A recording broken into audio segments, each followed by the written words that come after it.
নীল ষষ্ঠী ছোটো থেকেই দেখে এসেছিলাম, মা দিদা সবাই নীল ষষ্ঠী করতো। তারা সকাল থেকে উপোস থেকে তারপরে মন্দিরে গিয়ে শিবের মাথায় জল ঢালতো।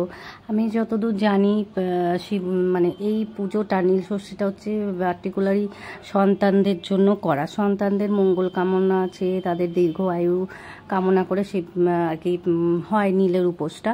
তো সেই মতন আমিও আমার বিয়ের পর করেছিলাম। তো আমার শাশুড়ি আমাকে বারণ করেছিল, শ্বশুরমশাইও বারণ করেছিলেন যে না করবে না, কেননা ওনাদের নাকি করতে নেই।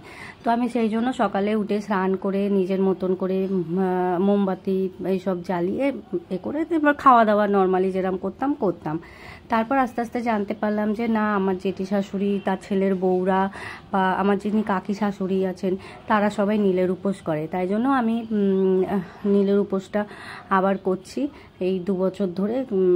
এরকমভাবেই করি যে পুজো করে নিই, সকালে উঠে যেরকমভাবে করতে হয় নীলের উপোস করে পুজো টুজো করে নিই। আর খাওয়া দাওয়াটা চেষ্টা করি নিরামিষ খেতে, কেননা যেহেতু শাশুড়ি মা শ্বশুরমশাই বারণ করেছেন তো ওনাদের কথাও তো শুনতে হবে। আর চেষ্টা করি আমি ভাতটা না খেতে, বাড়ির সবাই খায়, নিরামিষই করি আর কি, ওই জন্য। তো এইভাবে ছোট্ট করে নিজে ঘরেতেই নিজে আমি করি, মন্দিরে কোনো দিনই যাই না।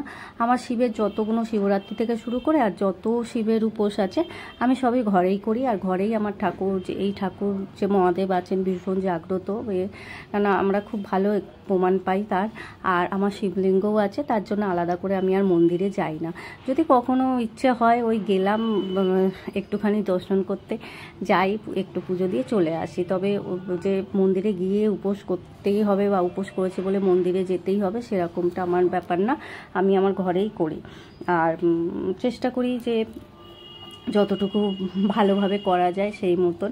আগে যেমন বেশ ভালো লাগতো, মারা যখন করতো সাবু মাখা এসব খেতাম, বসে থাকতাম, আলাদা একটা লোভ হতো কখন মাখবে খাবো টাবো।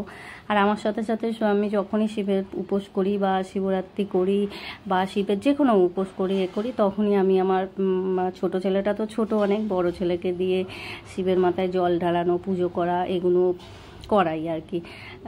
ও করে না বলবো না, ও ছোটো থেকেই তাই করে, আমার কথা শোনে। এইভাবেই আর কি নীলের উপোসটাও করেছি। আর সুন্দর মতন সব কিছুই আমি যতটুকু চেয়েছিলাম মন থেকে ততটুকুই করতে পেরেছি। ছেলেটাও দেখলাম যে না, বলেছি যে কথাটা শুনেছে, পুজো করেছে। ছোটোটা তো এখনও অনেক ছোট, ওটাও আবার একটু বড় হোক, যখন পুজো করার মতন হবে ওকে দিয়েও চেষ্টা করাতে। আর এই তো গেল।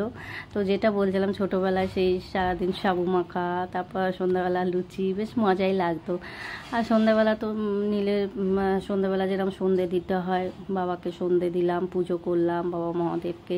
সবার জন্য আমি মানে ঠাকুরের কাছে প্রার্থনা করি যাতে তোমাদেরও সবাই সারাটা বছর ভীষণ ভালো নিরোগ আর কি, ফ্যামিলি নিয়ে সবাই খুব ভালো থেকো, সুস্থ থেকো, আনন্দে থেকো।